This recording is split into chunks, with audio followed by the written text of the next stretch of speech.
नमस्कार, मैं रचना शर्मा चढ़ती कला टाइम टीवी देख रहे सभी दर्शकों का स्वागत करती हूं। आप देख रहे हैं हिंदी टॉप न्यूज। कृषि कानूनों के खिलाफ किसानों का दिल्ली की सीमाओं पर धरना पिछले 2 हफ्तों से जारी है। मंगलवार को भारत बंद बुलाया गया, जिसे राजनीतिक दलों ने समर्थन दिया। वहीं किसान नेताओं ने कल गृह मंत्री अमित शाह से मुलाकात की। कई घंटों तक चली इस बैठक में किसानों की मांग पर बात हुई और सरकार ने यह स्पष्ट कर दिया कि कृषि कानून वापस नहीं होंगे। हालांकि सरकार कानून में कुछ संशोधन करने पर राजी होती नजर आ रही है। नए कृषि कानूनों के खिलाफ देश भर के किसान संगठनों ने मंगलवार को भारत बंद का आह्वान कर रखा था, लेकिन उत्तर प्रदेश में भारत बंद पूरी तरह से अपना असर नहीं दिखा सका। सुबह में ज्यादातर जगहों पर कुछ लोगों ने रोड जाम किए और ट्रेनें भी रोकी, लेकिन बाजार और दुकानें रोजाना की तरह खुली रही। मुख्यमंत्री योगी आदित्यनाथ के निर्देश पर प्रशासन ने ऐसी सख्ती बरती जिससे न तो विपक्षी पार्टियों के नेताओं को घर से बाहर निकलने का मौका मिला और न ही बड़ी तादाद में किसान सड़कों पर उतर सके। किसानों का आंदोलन किस ओर रुख करेगा, आज ये तस्वीर साफ हो सकती है। भारत बंद के बाद बीती रात किसान नेता और गृह मंत्री अमित शाह की मुलाकात में सरकार का रुख स्पष्ट दिख रहा है। सरकार ने किसानों को एक प्रस्ताव भेजा है, जिस पर किसान नेता चर्चा कर रहे हैं। किसान अगर इस प्रस्ताव को मान लेते हैं तो किसानों का आंदोलन खत्म हो सकता है। वहीं सिंगू बॉर्डर पर ही किसानों की बैठक होने वाली है, जिसमें प्रस्ताव पर चर्चा होगी और आगे की बात की जाएगी। किसानों का प्रदर्शन आज 14वें दिन में जारी है। प्रदर्शन की वजह से कई रास्ते बंद हैं। कुछ जगहों पर ट्रैफिक को भी डाइवर्ट किया गया है। दिल्ली ट्रैफिक पुलिस ने एडवाइजरी जारी की है। इसके मुताबिक आज सिंगू बॉर्डर और चंदी बॉर्डर, पियाओ मनियारी बॉर्डर और मंगेश बॉर्डर यातायात के लिए पूरी तरह से बंद है। NH-44 भी दोनों तरफ से बंद रहेगा। जो लोग इन इलाकों से गुजरने वाले हैं उन्हें वैकल्पिक रास्तों से आने जाने की सलाह दी गई है।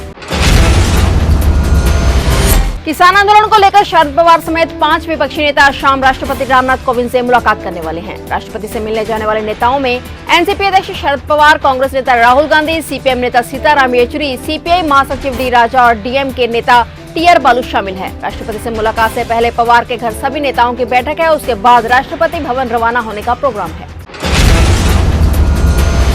उत्तर प्रदेश के महुआ जनपद में उस वक्त दर्दनाक हादसा हो गया जब बारातियों से भरी बोलेरो कार एक कुएं में जा गिरी। इस हादसे में चालक समेत 6 लोगों की मौत हो गई, जबकि 3 अन्य भी लापता हैं। हादसा मध्य प्रदेश के दीवानजीपुरवा गांव में हुआ है।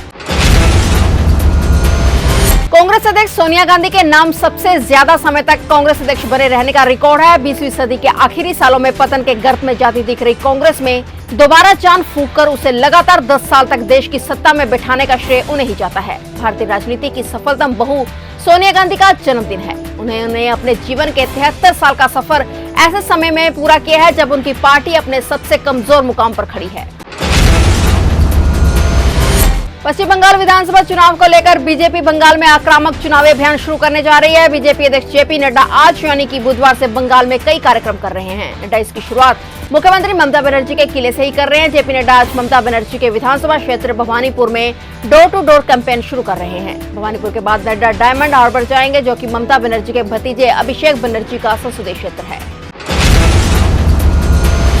भारत में नए साल की शुरुआत खुशखबरी के साथ हो सकती है। रिपोर्ट्स के मुताबिक सीरम इंस्टीट्यूट जल्द ही केंद्र सरकार के साथ समझौता कर सकता है। सीरम इंस्टीट्यूट की कोवैक्सीन की एक डोज की कीमत 250 रुपए हो सकती है। सूत्रों के मुताबिक सीरम इंस्टीट्यूट शुरुआत में कोवैक्सीन की 6 करोड़ डोज उपलब्ध कराएगा। अगर सरकार सीरम इंस्टीट्यूट को इमरजेंसी इस्तेमाल की इजाजत देती है तो जनवरी में भारत में टीकाकरण की शुरुआत हो जाएगी, जिसके संकेत प्रधानमंत्री नरेंद्र मोदी भी दे चुके हैं।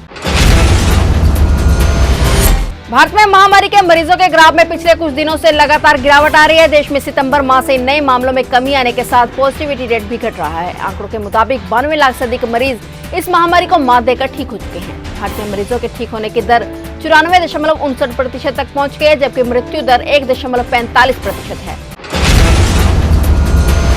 और अपडेट्स लेकर फिर से हाजिर होंगे, क्योंकि समाचार का सिलसिला यहाँ कभी नहीं थमता।